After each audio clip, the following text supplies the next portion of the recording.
Kelly is multitasking today, so I'm taking over the MC duties. So everybody, welcome. This is session 17, I think. We have Kendra VanDoren, our primary principal, with us today, and she's going to talk to us about PBIS. So I'm going to turn it over to you, and I will put the sign up link in the chat for you to get your contact hours. I'll keep pushing that through as we get rolling. Sounds good. Thank you, Chelsea. All right, Eileen, if you want to unmute and ask questions at any time, feel free to do so. So Kelly had asked me last year when he was starting this to present on PBIS. PBIS is positive behavior intervention support. And oftentimes, definitely with older grades, it is kind of thought of as, kind of a fluff program where you just reward kids for doing whatever they're supposed to be doing. And so that's a huge, misconception, I think, about PBIS. But at Bataan Primary, we started PBIS, my goodness, probably 11 years ago at the ground root of just trying to figure out what it is, and got involved with our state support team. They actually do a pretty decent job with training. And that is a full 2-day kind of training to really get into the nitty gritty of what PBIS is. So we started this a long time ago, and basically what you're doing is you're setting up your RTI triangle. So it's also called the multi-tiered system of support in regards to academics and behavior. So, PBIS is just a framework. It's not a thing. It's not anything that you're going to search for and just find this, magical solution to, preventing behavior problems in your school. Again, it's a decision-making framework. It's very data-based. So along the way, we figured that out too, and got a nice data system called Swiss that I'll share with you as well, and show you some of the results that we've had because of taking on PBIS. So if you know the RTI triangle for academics, you want 80 to 90% of your kids in that tier 1 area. Another 5 to 10% could be in the yellow. And then at the very top is your 1 to 8 students or percent of students that would be in that area. So we're for academics, our triangle looks very different than it did for behavior. So as we were really, really struggling at the primary level with pretty significant behavior, and when I say significant, I mean kids that literally will, tear the room apart and have gone through some traumatic events in their lives and have pretty significant anger and coping issues. So we had a huge number of office referrals. This was even prior to having a dean of students. So along the way, we've added a dean of students, hoping that would help, and it didn't really change any of that. And we added a social worker because we have a grant with Bay Shore Counseling. Added that. It changed a little bit, but we made a really significant change when we were able to really look at data. And I'll share our story a little bit along the way here. So again, you want 80 to 90% of your kids in the green, which even 8 years ago when we were struggling the most, we had 80 to 90% of our kids in the green. So as we were looking at Swiss data, it was really hard to understand why are we so exhausted and so emotionally drained from the kids when 80 or 90% of them have 0 office referrals. And so as we dug deep into our Swiss data, we discovered that about 12 kids had about 60% of our office referrals. So there were just 12 kids that were really, really, really, pushing us and taking up most of our time. So we were able to add Janae Molnar as we call our solutions room teacher. And she works primarily just with behavior kids, these 12 kids per se, that have these coping issues. They've had traumatic events in their lives, and they have very little ability to cope with being told no. Some of the most simple things we would ask of them would send them, really trigger them. So by adding that position, she is able to create behavior plans for kids and do all sorts of things on an individual basis that we were not able to do prior to having her. And the difference with like academic and behavior, our academic issues right now, as we talked about in the last session, Eileen, you remember with the science of reading, our issues are a lot more kids are struggling. So our green is not 80 to 90%. So the way we're going to try to fix that problem is with all of our teachers having the information and aligning our instruction. Whereas this was just a few kids that Mr. Adkins and our board listened to me in regards to the data, and we were able to add just one person that could really help. Now that doesn't mean our teachers aren't helping. They work their butts off on the tier 1 and tier 2 parts. And I'll share that with you. I just wanted to explain the triangle because the behavior and the academics are very similar. Heather DeHaas joined us as well, and she's been part of our team, and she's now a part-time guidance counselor for us, and she does art. So Heather, feel free to chime in on anything that I might have missed. So I just put together this little chart to show what these tiers are. Here's the actual definition of each tier. And then what we've done at Bataan Primary to address all of our tiers. So tier 1 is a school-wide practice. Your school-wide practices and systems for preventing the development and occurrences of problem behavior for all students across all settings. So every kid in our building has access to all of these different things. And like I said, I may have forgotten some. So our teachers have 15 minutes built into their schedule every single day that is devoted to doing R Factor lessons. So we've tied in R Factor with PBIS. And so we have a nice little handbook that I can show also that shows all of the different things that help align the two. So they have R Factor lessons that they do every day. Most of them do, or many of them, do it in the form of like a morning meeting, or so they're called social circles. This is also referred to at times as restorative practices. So you might hear that term used. Restorative practices, however, they're not PBIS. It's not a separate thing. Restorative practices fall under the umbrella of PBIS. So we also have a school-wide behavior system, and this is a big one for PBIS. For you to be considered a tier 1 PBIS school is that you have to have something for your entire building. So we use Dojo, which is an online app-based program. They're like these little monsters.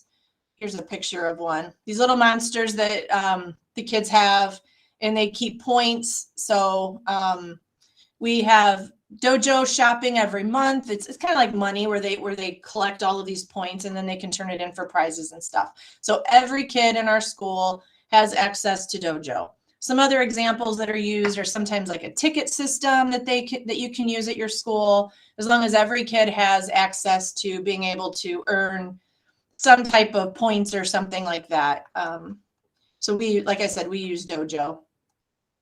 We have monthly assemblies prior to COVID. These were very, very good for us because it was a good opportunity for myself and our Dean of Students, Eric Kamen, to have the entire building in front of us, and we could talk specifically about the issues that we were having in a positive way, of course.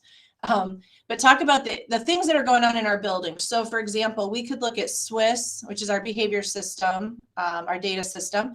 We could look at SWIS to see, here's an example of what that looks like. We could look at and say referrals by location. So these are our office referrals by location. So Eric and I could look together and see, you know what, our playground has too many office referrals right now. Let's talk to the kids about proper behavior during our assembly. So it was a really, really nice time to use the exact same language, get everybody in the room. I think that we missed though, like I really can tell the difference between the language that the kids use. And I could be just, thinking this, but our assemblies, I do think really kind of put us all together and kind of gave us some common language. So we definitely would like to get those back. I do think that they help. So that's another thing that we do. Again, tier 1 is everybody has access to that. Everybody's invited to the assemblies. We have star student awards. So kids can get recommended for these. They go to Mr. Common for doing something like way above and beyond. So he acknowledges them on our announcements. Again, everybody can have it. If you have a bad day Monday, you could still get a Star Student certificate on Friday for whatever you do on Friday. You get a clean slate every single day. We get party with the principal. Teachers can give those to anybody. Aides can give them. Again, it's just another little ticket I do once a month. Little party at lunchtime. We have pizza and play music and just have some fun. So again, it's just fun. The kids love those certificates. We can get the kids not every single day. It'll only work once in a while, but we can get the entire cafeteria full of kids completely quiet during bus duty if we give party with the principal coupons. Again, not 3 days in a row, but if we pull some tricks out like that, it really, really can work. We give positive office referrals, so a teacher can give a positive office referral for anything. If a student is reading really well, they can come down and share their book with me, and we do a positive office referral. I take their picture, put it on Facebook, do some fun things like that. And then we give at our monthly assemblies, we give the Best Version of Me award, which goes to a student who has just shown tremendous improvement, and they get a little trophy, and it's just kind of fun. And we also do PBIS for staff. So I have a snack cart that I bring out just randomly whenever during meetings and things like that. That's definitely considered PBIS for adults. And we also give an award during our monthly assemblies to a teacher who's nominated by peers. Teachers nominate each other, and we make it a big deal, give them a shirt, an Amazon gift card, and just have some fun with that. And it's called the Above the Line Leader Award. So again, there's probably things I'm missing, but that for the most part is our tier 1 stuff that we do for our students. Tier 2 is a more specialized and intensive practice and system for supporting students whose behaviors have been documented as unresponsive to tier 1 practices and systems.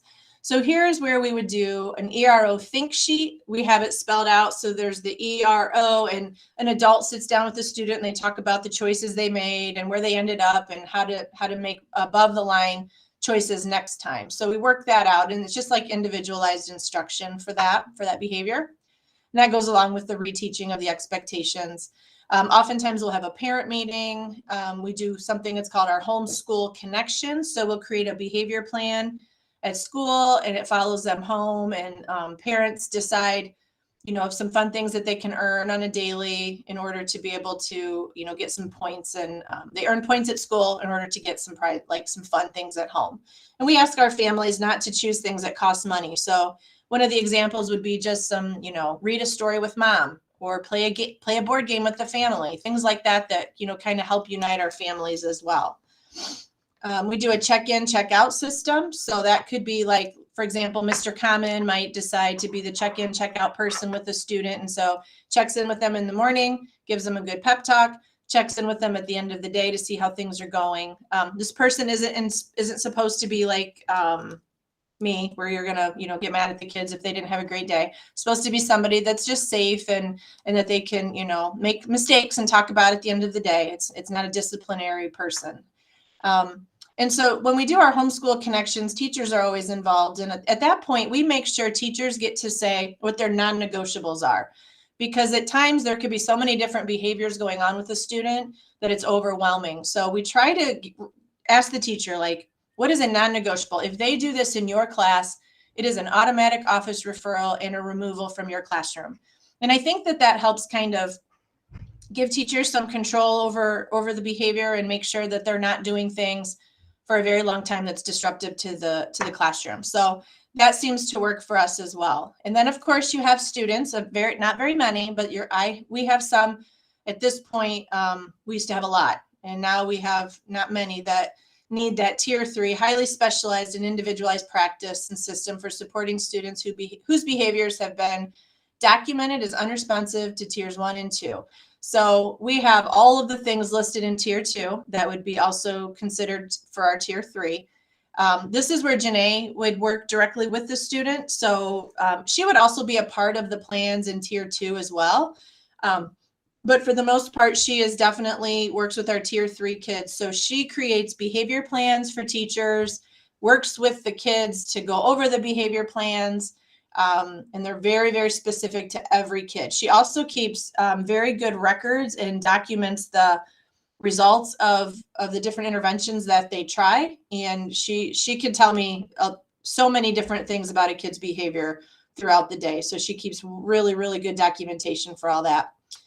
Sometimes we collaborate with outside agencies in order to get them help on the outside. However, I will say that, just speaking from experience, that is extremely hard to find. It's extremely hard to find a good therapist that stays in that role for a long period of time. It's very difficult for our families to take students to appointments. And so we try really, really hard to do as much as we possibly can at school to try to get them as much help as possible. And like I said, we do have a social worker on staff. Erin Lucas is with us from Bayshore Counseling. So we do have somebody that works full-time in our building, as well as Heather being our part-time guidance counselor. So we have a lot of really good support for kids at Bataan Primary, and they definitely need it. So are there any questions? I feel like I'm talking 100 miles per hour. Anything, Eileen? No, sounds good. Sounds okay. Interesting. Good.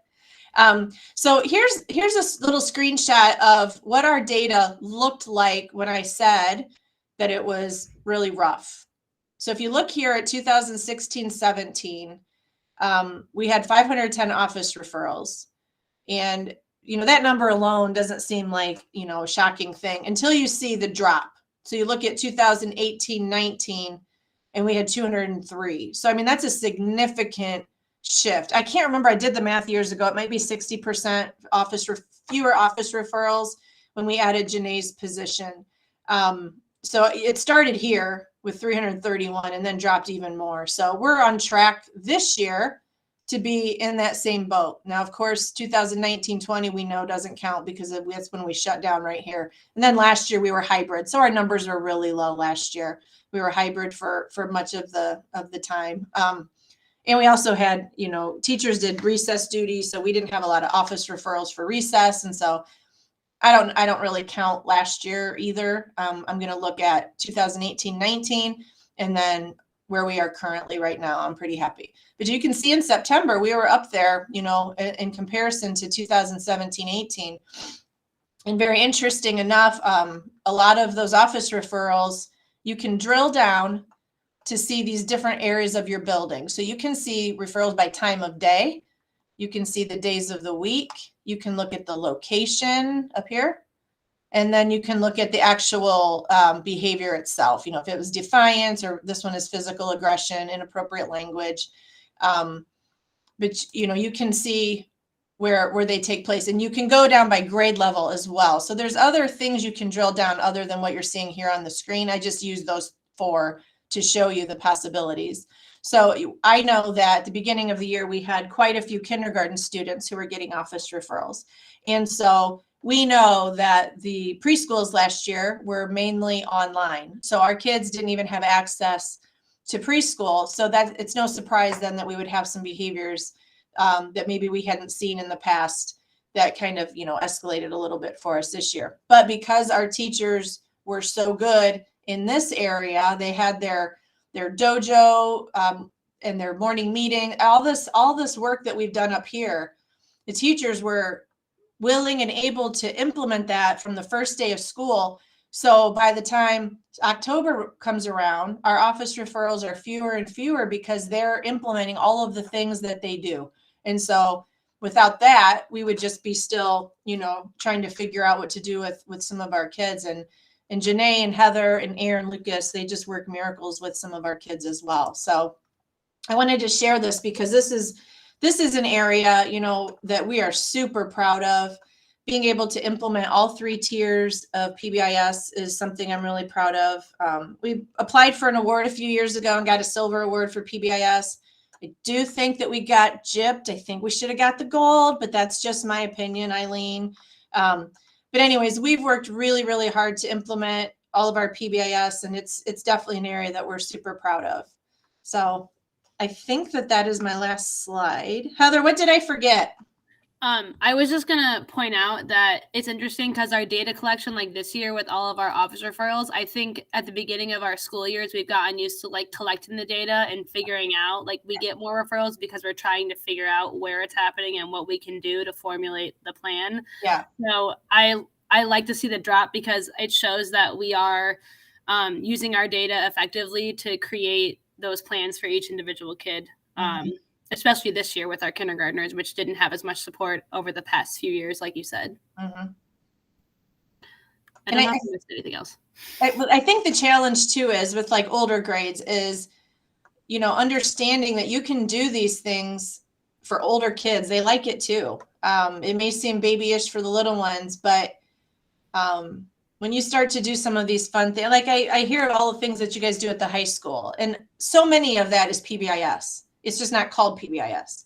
And the kids love it. They love doing these special things and having these special rewards. And I mean, how great would it be for a student who's really struggling to get this specialized, you know, attention, which in my opinion, if a student has behavior issues, there's a reason for it. They're communicating something is wrong, whether they don't feel like they belong, if something's going on in their family, it could be anything. Plus you got, you know, hormones and all those types of things that are happening with the older kids. Most people don't want to just be a jerk. Most people are communicating to you something's wrong.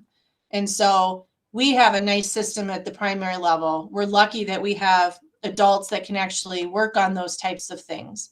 So I just feel very blessed that that's the approach that we've taken, and it seems to really work for us. All right, Chelsea, you're on. Kendra, you can you share your handbook with us? Sorry, because for me, I'm like this made more sense to me when you shared this. Sure. This is the cover. Obviously, it's our little dojo monster. There's a table of contents that tells you everything that's in here. So with all of those things that were bullet pointed in the slides, there's also like copies in here for teachers to use. So I have a copy of the positive office referral. I have a copy of the party with the principal. We have one of the other things that's in here that I think is really, really good. And I'm going to have to search for it. Sorry. I'm looking for the Heather, the office referral. Here it is. Oh, no, it's not. Office referral flow chart. Oh. I'll look on my end and see if I can. Okay. I can't remember what it's.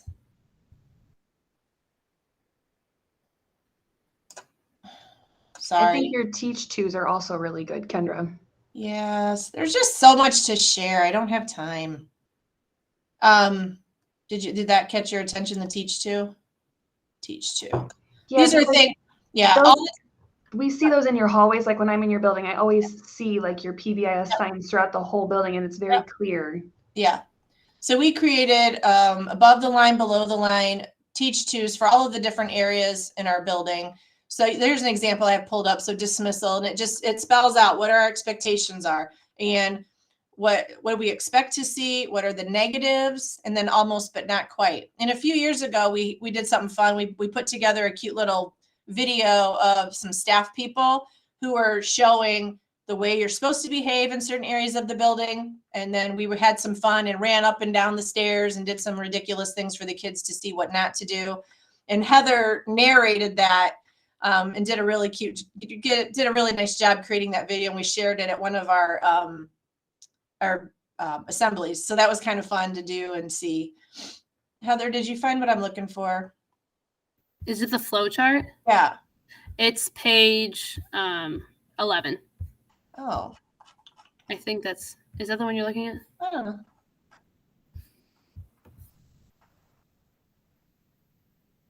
Oh no, that's our schedule. I'll keep looking. There's it's a flow chart on office versus classroom managed behavior. So teachers there's really no question as to, should I send a student to the office or is this something that I should handle? I can't remember where I have it. Go up one page right now. I think you're on it almost. Oh, right there. Yep, you're right. Okay.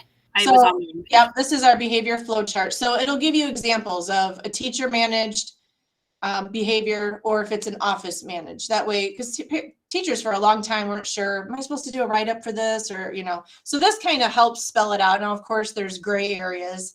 And then it tells you a little bit like what they can possibly do to intervene as a teacher, as opposed to sending to the office. So inappropriate language, for example, some kind of easy name calling could be handled in the classroom. Whereas if it becomes profanity or racial taunting, then it becomes an office referral. So it just kind of helps to understand the differences. And we had a PBIS committee that worked together to put this together. So we used a template, of course, from a different school district to create it.